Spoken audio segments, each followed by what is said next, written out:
Hello and welcome back to the channel. Today on Tutorial Does, I'm going to be showing you how to make this rollerball pen. So sit back and enjoy the ride.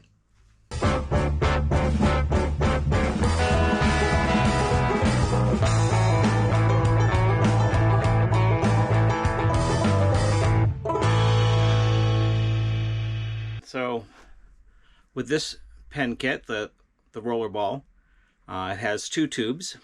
They are the same length. It doesn't matter for the cutting the blank to length part, but one brass tube does have a notch in it, so we need to be mindful of that when we're gluing them in. Because it is a two-piece blank, we want to try and orientate the grain or the pattern in, so when we go to turn it, we want to have, when we make our cut, so we cut one to length and we cut the other to length, we want to make sure that where we cut the first one off becomes the top of the bottom piece. So it'll be the top of the pen. We'll make a cut, and then that cut will become the top of the bottom piece, and then we'll make a cut again. And so that way when we go to assemble the pen, our grain or our pattern with a resin blanket's pattern with wood, it'll be grain, will line up. I do have this jig I created. It does have labeled on it all the different pen kits that I've used or currently use. Some of them discontinued. So, you know, there's always that risk. But so I have it all laid out on here, where to place the blank on this jig, just to expedite the cutting.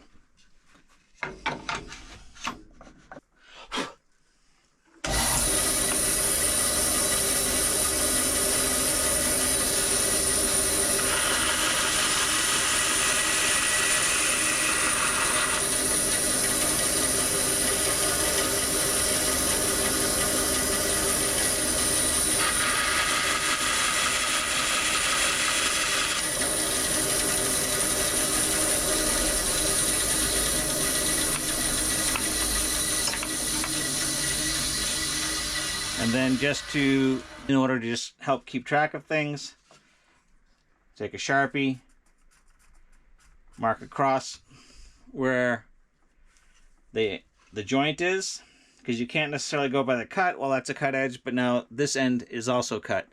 So you can't just go, well, I'll just remember which cut.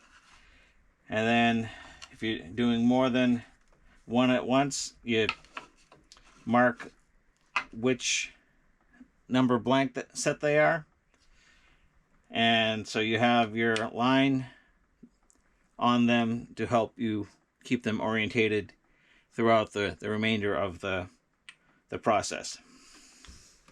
Okay, so we have those cut to length now. This particular pen kit requires a 10mm drill bit, so I have that chucked up. Since it does require two blanks, we need to drill them and orientate them in a way that if there's any variation in the drill, they'll both be started in the same place. So so we have the center point. So we'll take and have the center points up on both of them, and we'll drill one of them with the center point mark facing towards me, and drill the other one with the center point mark facing away from me. So if there's any variation, it'll come out so that the pattern will be even. I have this drill jig. It was made by a gentleman from the International Association of Pen Turners. It's a very nice jig. So you turn the handle, both jaws move in and out. It keeps it centered on the drill bit. If you don't have one, you can use just clamps of some sort, or a little vise, whatever you want. This isn't necessary. It just makes life a lot easier.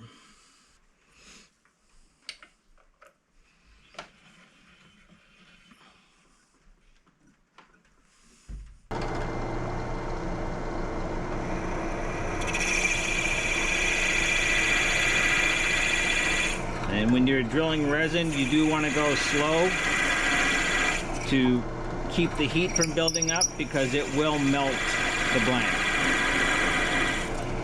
So you don't want to just ram the drill bit through. You want to go through, cut a little bit, back it off, let it clear, and try and keep everything cool.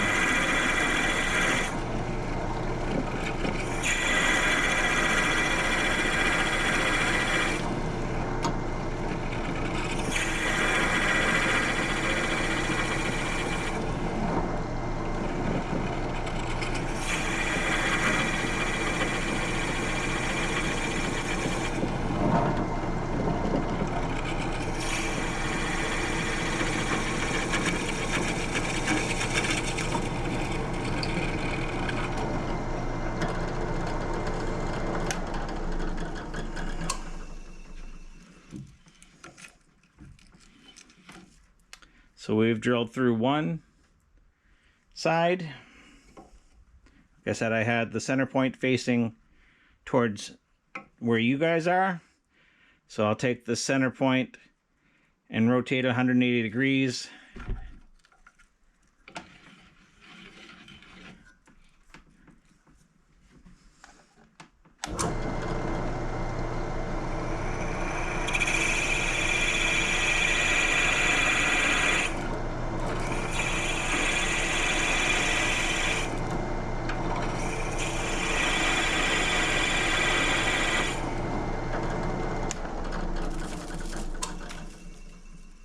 So one thing with the resin, it can wrap itself.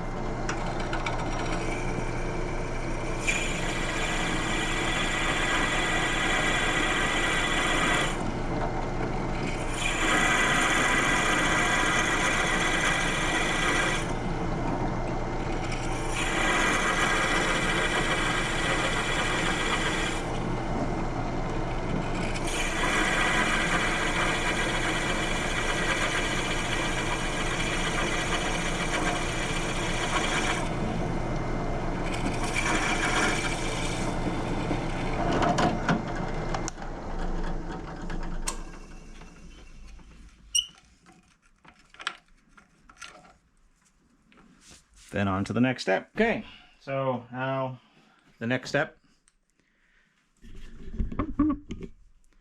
is we take our blanks that we've drilled out. We have our tubes. We do have the markings on the center. I'm going to take our glue. This is a thick glue. If you remember, I mentioned that this kit has a notch in one of the tubes that goes at the top of the pen where the cap is. So we need to be mindful of that and have that away from the center cut where the two blanks are, where the two pieces are meeting. We just take some glue, put it on the blank, just keep it moving around, let it run down, and then put it in the blank, and we turn it around and move it in and out to spread the glue around the inside of the blank. And then we go and we get our brass tube just below the blank, so it, in the next step, we can square it up.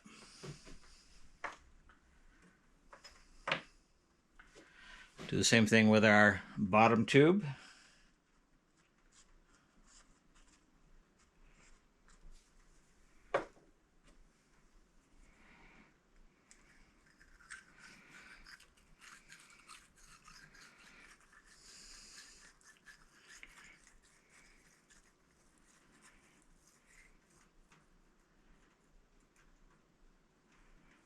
All right, set those aside, let them cure. Okay, so now on to the next step. You need to trim the blank flush with the end of the barrel. So you have this tool here, has a mandrel, and then it has this cutter on the end, but has 4 flutes on it.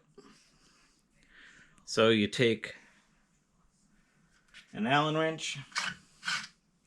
You have a whole kit with all different sizes.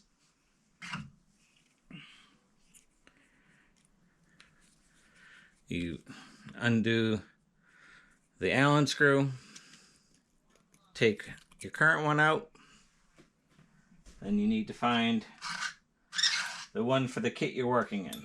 So the kit we're working with has a 10mm tube. So that's this one here. Slide that in.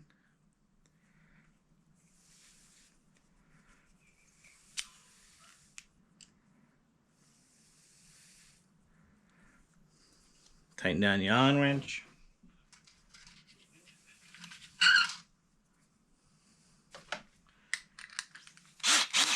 Chuck it up in your drill. Then you take your blank.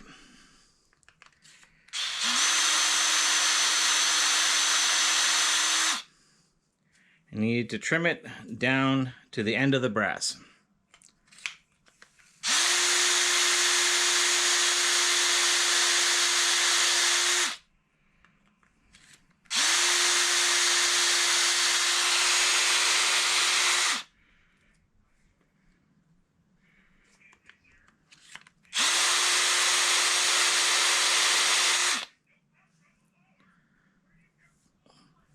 All right, so you can see now the brass is nice and shiny, which means that this has now hit the brass. You flip it over, and trim the other side.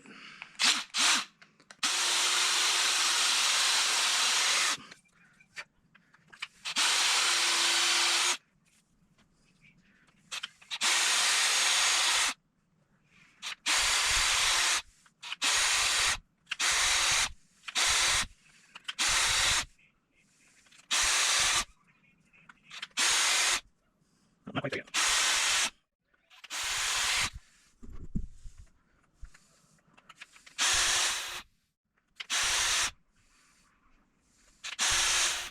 All right, there's one.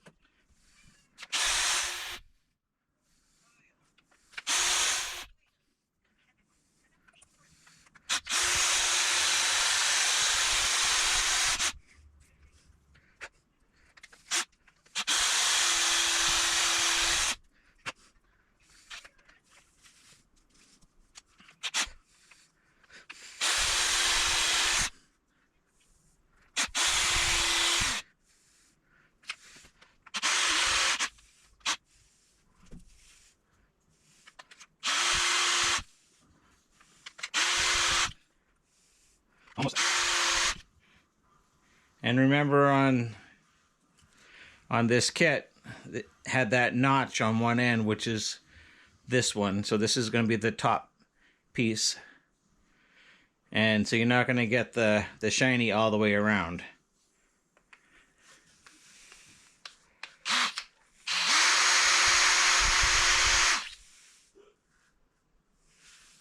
And there's that. So now we're on to the next part. Okay, so now the next step is to turn it. All right, so what we have here is a mandrel. For multi-blank pens, it's best to use the mandrel.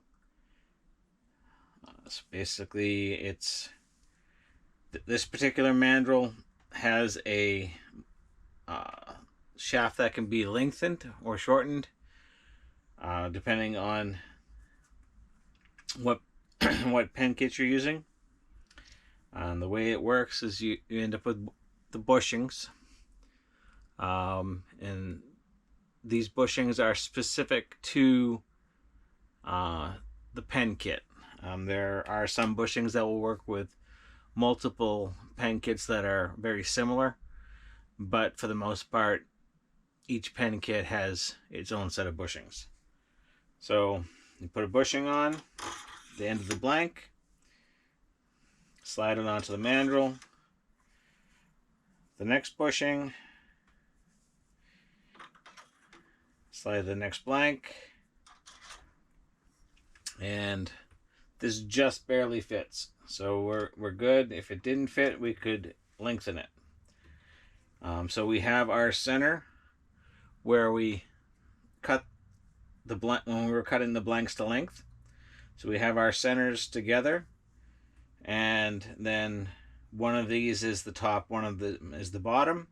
On this particular kit, it doesn't matter at this point because all the bushings are the same. So basically you turn straight between bushing, from bushing to bushing. The mandrel itself has a Morse taper. So if you look at this, it's narrower here than here. So this has a taper on it, and it's called a Morse taper. And this is a number 2 taper. So the lathe has corresponding taper in the tailstock and the headstock, so that as it gets pushed down into the taper, they bind together and prevent it from moving without having to be mechanically threaded.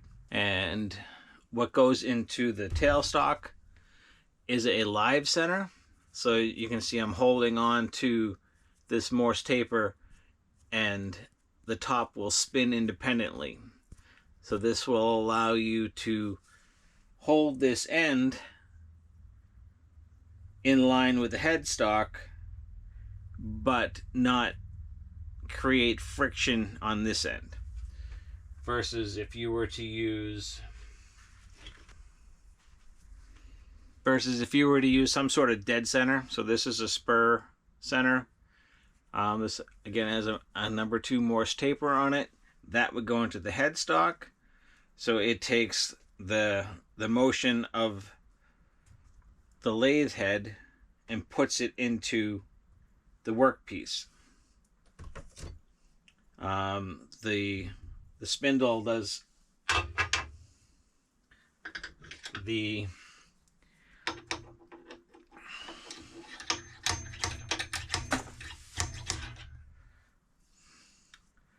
your mandrel does the same thing. Again, Morse taper. Headstock is hollow to allow you to remove the Morse taper. Goes in. Live center. Bring your tailstock up.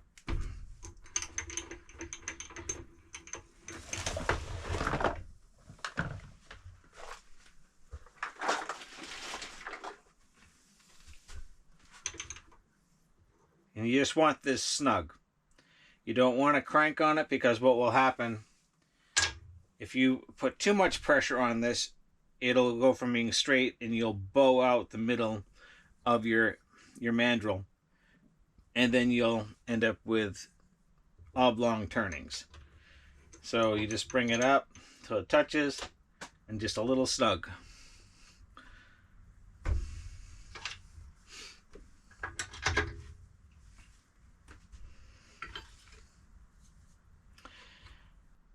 Whenever possible when turning resin, you don't want to use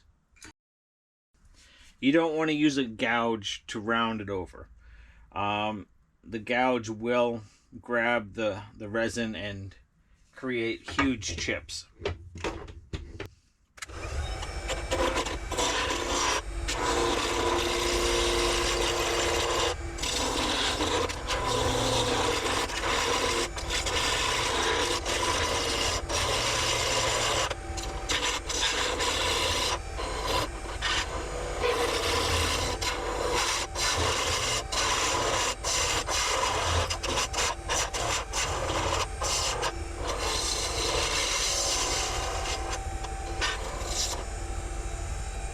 So the first thing you want to do is you want to make your blanks round.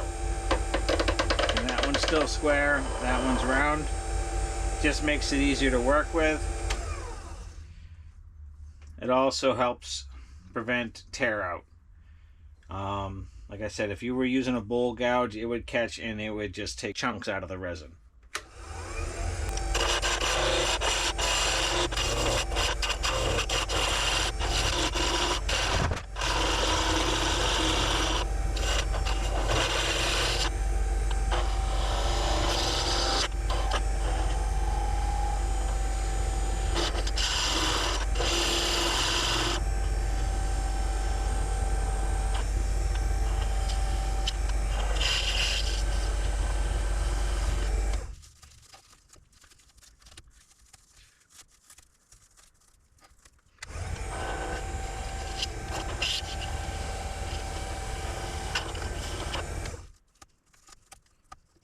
And also, good practice when making little portraits.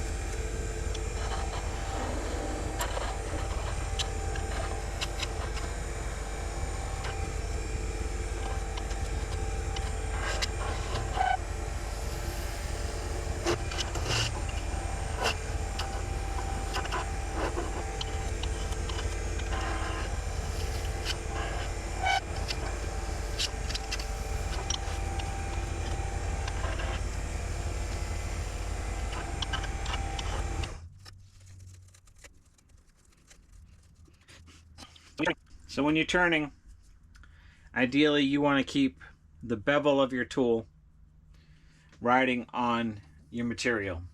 That will help burnish it as you're turning, and it'll help you keep better tool control, and it'll limit the amount of chatter.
Alright, so now we have that turned down to close to the bushings, so the rest is done with sandpaper.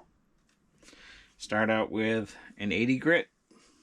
So unlike the wood blanks that need to get sealed, and that's what you use the finish for, the resin doesn't need to be, because it's a synthetic material, and So with this lathe, I'm able to turn forward, which is normal, and I can turn in reverse, so I always sand in reverse. And this lathe is also a variable speed, so I turn the speed down to sand. I find that if you sand at the same speed that you turn, you're not really letting the sandpaper cut the material like it needs to. You're more burnishing the material, and you never actually get it sanded well.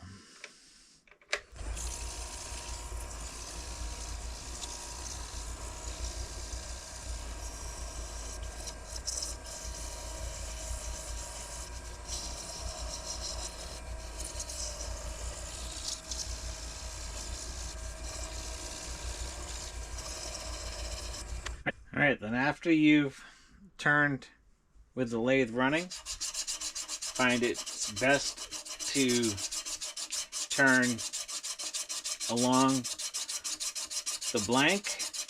Helps get rid of the cylindrical scratches created by the sandpaper and makes it easier for the next grit to cut through and clean it up.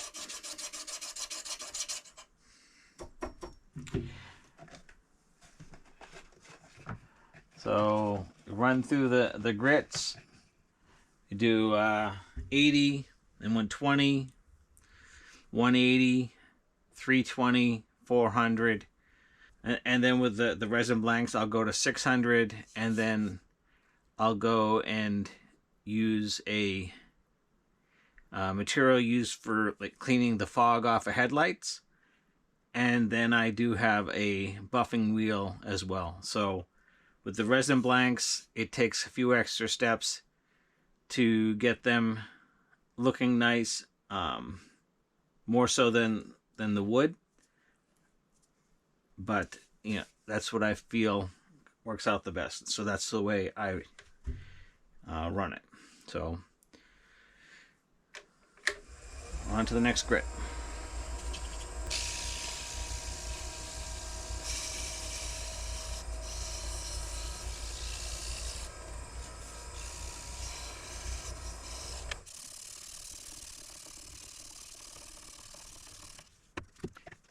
So when sanding, you see I'm going right across the bushings. It's not really a big deal. The bushings are a wear item. However, the sandpaper doesn't take much off of the bushings. If you hit the bushings with your chisels, well, then you take chunks out, and they're no longer to size anymore.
And that's 600. And then I use this product.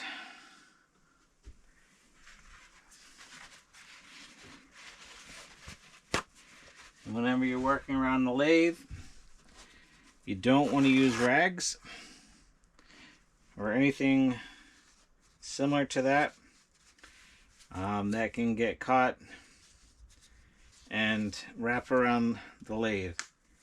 So you always want to use a product that will tear away and not drag your hand in. It's one of the reasons I do not wear gloves. Even when I'm doing the CA finish, I've had on more than one occasion the CA grab onto the glove and try and pull my hand into the lathe. So I just stopped wearing gloves altogether. To me, it's just really not worth it. A little glue on my fingers comes right off. I've never glued my hand together. So as long as that doesn't happen, we'll continue going. So now with this, you do want high speed. So we'll crank the speed back up, because this is now we're polishing, we're not sanding.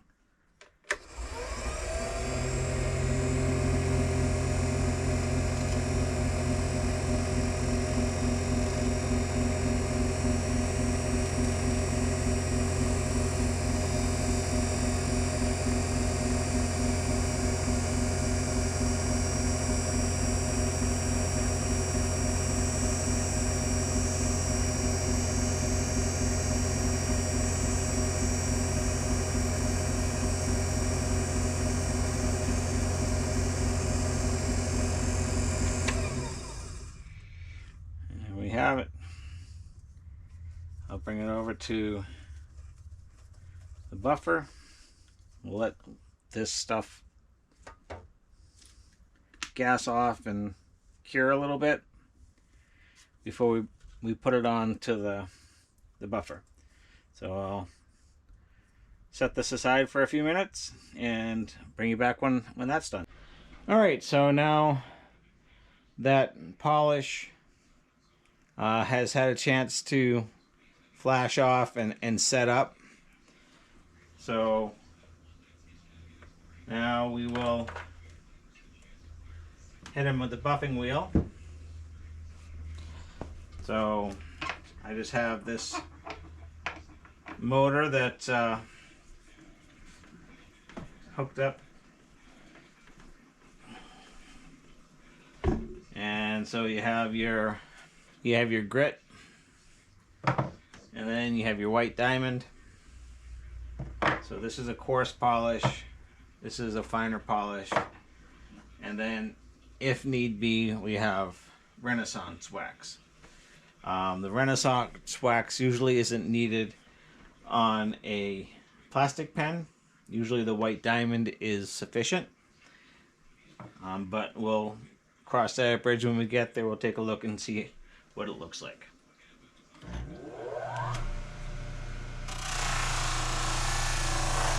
Load the wheel up.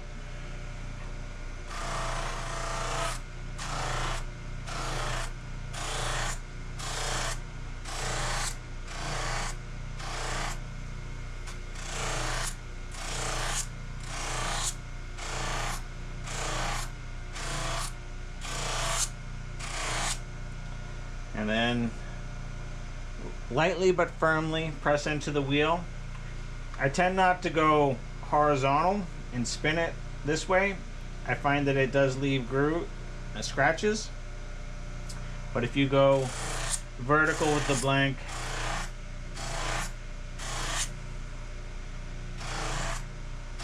any scratches that may be left aren't noticeable. But again, it tends not to scratch. I find that it doesn't scratch. So you can possibly see the difference already. So that has a sheen to it, where this has a dull.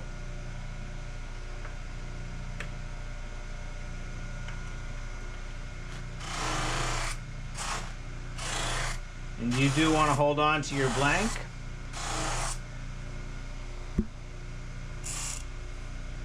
Because it will go flying.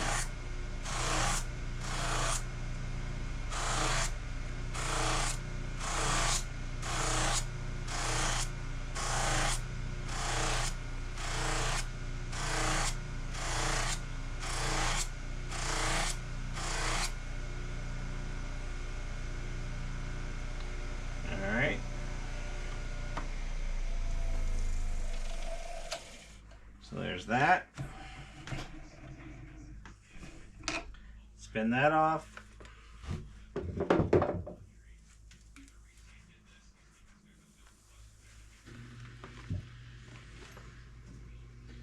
We take our white diamond wheel.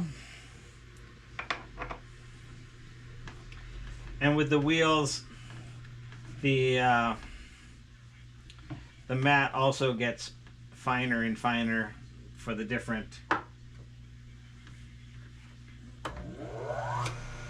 bars that you put on it. So once again, we just load the wheel up.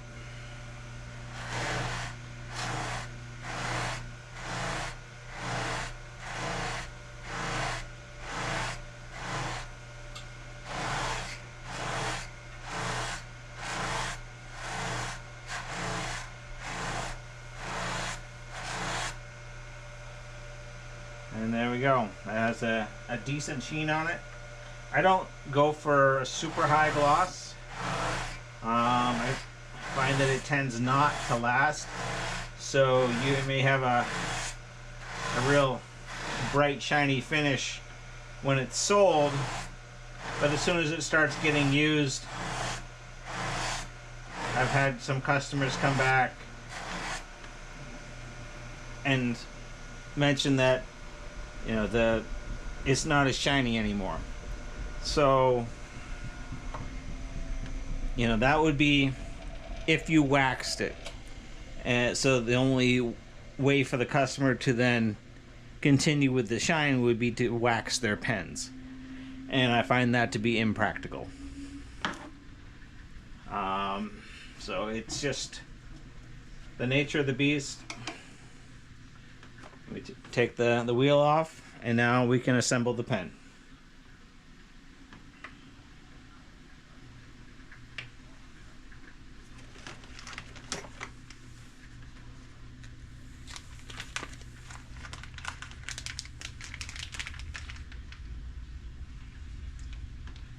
So the pen kits come all packaged up with all the pieces protected in their own little baggies. Here's the Rollerball ink cartridge.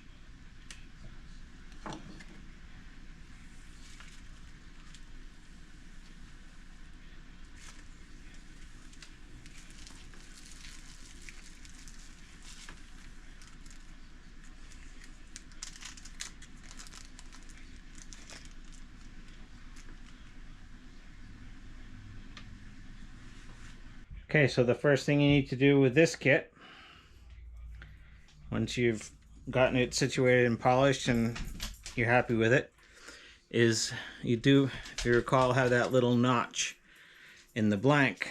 So you need to cut the blank out. Just take a sharp knife and cut down to remove that notch.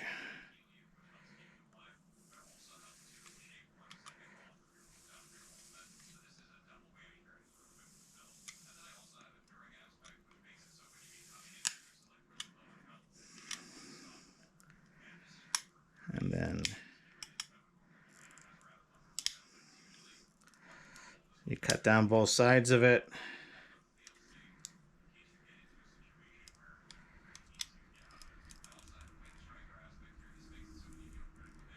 And gently try and cut that out.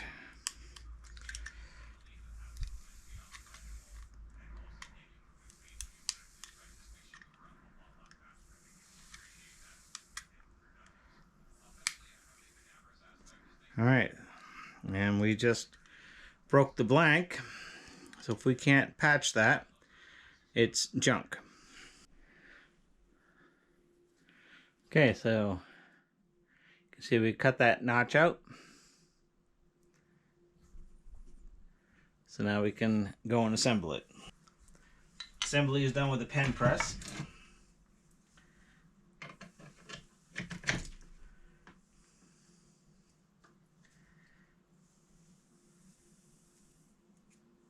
take our bottom barrel, and there are two identical ferrules like that. So those will go in. Now you have to remember that the material is very thin, so you want to avoid any side pressures on your pen. So make sure that's tight so it doesn't move, and then we'll start pressing this in, making sure that everything stays straight. If it doesn't, now's the time to correct it.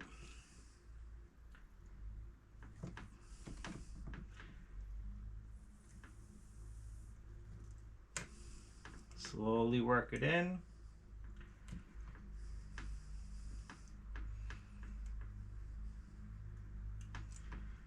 All right, there's one side.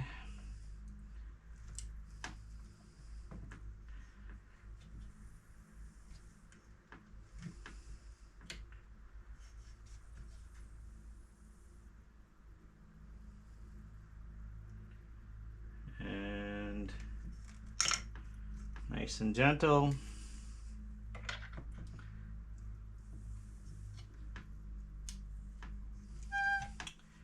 Okay, so there's that assembled.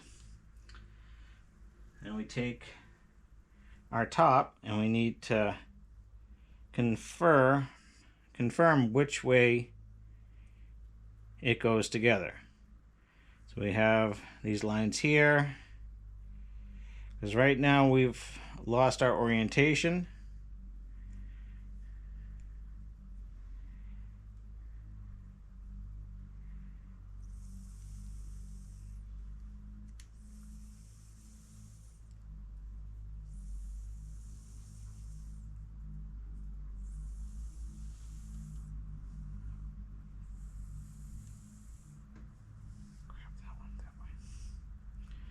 All right. So it goes this way right here.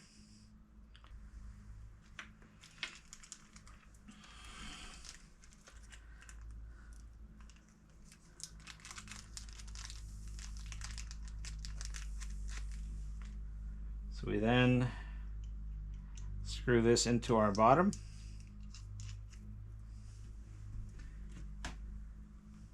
We take our spring, we drop that in. We take our ink cartridge, put that in. And we take the nib, which has this plastic piece on it, which is important to keep there. So there's the nib. And then this part here is what holds the cover on. So that goes on, and we screw that together. Okay. So there's the bottom part of the pen assembled. We then take our top piece,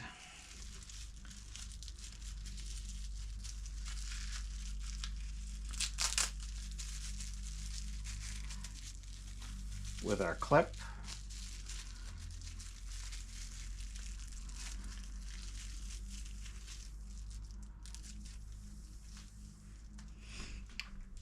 and you can see that this is threaded.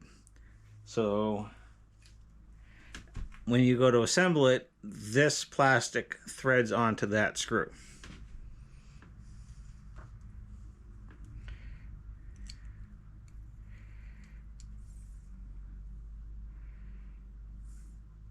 And we've cut that notch out so that your clip has some place to sit.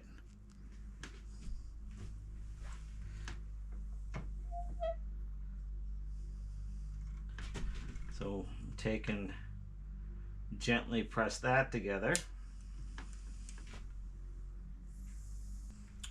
And then we can thread the two together.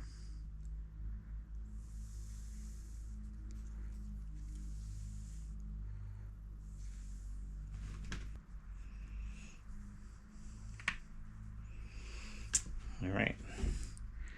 And you push it until it's the two pieces seat together. So now when you take it off, it should post.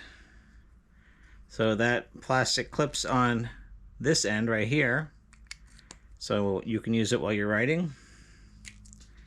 And then it will go back together. Now, it's not quite closed enough. So what you can do is you can take this tool, put it in, and like I said, it was threaded. You can adjust how tight this closes. So this isn't quite there.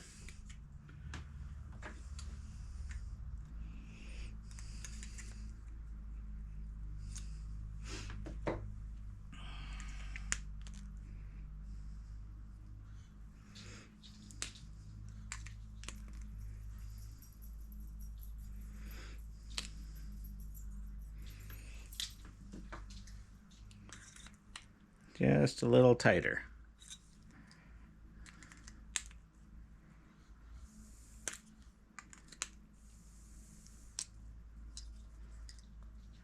May take you a little bit to get it just right.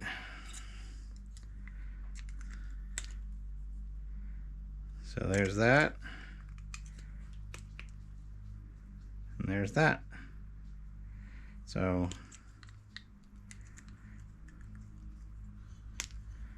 you've now made your rollerball. Okay, so now we have the pen all turned. We have a display box. So that sits inside the display box. And it's all set for the customer. Thanks for watching. Please like, subscribe, and comment. As always, God bless. Have a wonderful day.